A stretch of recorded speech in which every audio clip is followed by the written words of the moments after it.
Imagine one of the most in-demand, expensive drugs on the planet suddenly becoming affordable for millions, literally overnight. Well, that's not some hypothetical scenario. It's exactly what just happened, and it is sending massive shockwaves through the worlds of both medicine and economics. Today, we're going to unpack how a 90% price crash is completely reshaping our world. Look at this number, 90%. We're not talking about a sale on a new TV here. This is the price crash for a blockbuster drug so powerful, its sales are literally altering the economies of entire countries. So you have to be asking, how is that even possible? How does a drug that can cost over $1,000 a month in some places suddenly become available for just a tiny fraction of that? Well, to figure it out, we've got to follow the story to India, where a single date on the calendar just changed everything. So here's how we're going to break it all down. First, we'll look at the day the price absolutely collapsed. Then we'll get into the science of what this drug, semaglutide, actually is.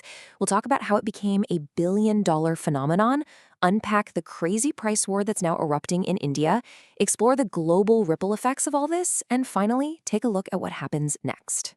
All right, so our story kicks off in India, a country that's often called the pharmacy of the world for a reason. And for years, generic drug makers there have been counting down the days to one single event, the day one of the most valuable patents in modern medicine finally expired. And that day was March 20th, 2026. The second the patent on semaglutide ran out, the floodgates just burst open. You see, this wasn't a slow, gradual change. It was an instant, seismic event that unleashed this huge wave of competition and completely rewrote the rules for this blockbuster drug. So to really get why this patent expiring is such a massive deal, we need to talk about the drug itself. What in the world is semaglutide, and how did it become a household name? Okay, so semaglutide is what's known as a GLP-1 receptor agonist. I know, that sounds super technical, but the core idea is actually pretty brilliant. It just mimics a natural hormone our bodies already make called GLP-1. Our body releases this stuff when we eat, and it's basically the signal that tells us we're full and helps manage our blood sugar. So how does it do its magic? Well, it's kind of like a four-pronged attack. First, it slows down how fast your stomach empties, which helps you feel full for longer. Second, it sends a signal directly to your brain to dial down your appetite.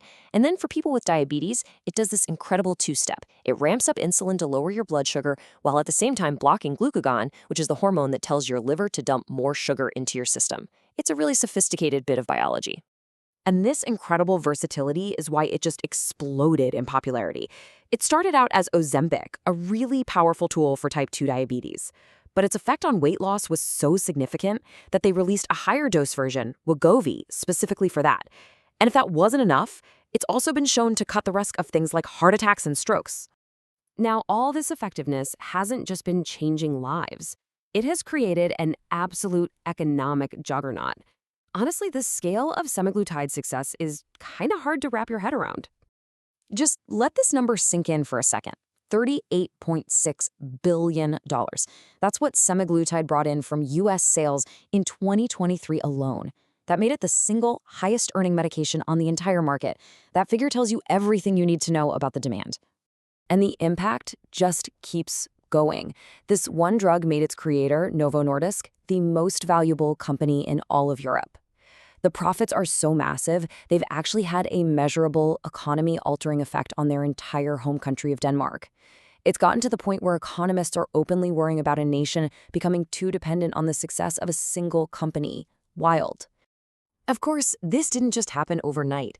The journey really began way back in the 80s with the discovery of that GLP-1 hormone. Then Novo Nordisk spent years developing a stable version of it, leading to the approval of Ozempic in 2017, then Wegovy in 2021. And that'll brings us to 2026, the moment the first big patent wall came tumbling down. So let's jump back to India on March 20th, because when that patent expired, it wasn't just some legal formality. It was the starting pistol for an all-out, no-holds-barred price war. And the impact was immediate and brutal. This is what the industry calls a patent cliff, where a drug's revenue just falls off a cliff once generics hit the market. I mean, look at this. Before, the brand names cost anywhere from 8,000 to over 16,000 rupees a month. The day after, a generic version launched for just 1,290 rupees. That is your 90% price crash right there. So now you have this fascinating split in the market. On one side, you've got the original maker, Novo Nordisk, and their partners. Their bet is that specialists, the doctors, will stick with the original drug they know and trust. But on the other side, you've got this swarm of generic companies teaming up to just hammer home their massive price advantage, trying to capture a much, much wider audience. But this price war, it's so much more than just a business story. The sudden, widespread availability of a drug this potent, it's creating all sorts of unintended consequences that are rippling out across society. One of the biggest concerns, which Dr. Rajiv Koval points out here, is misuse. With prices this low, doctors are seeing a huge surge in demand from perfectly healthy people who just want the drug for cosmetic weight loss. It really opens up this huge question about where we draw the line between a medical need and, vanity.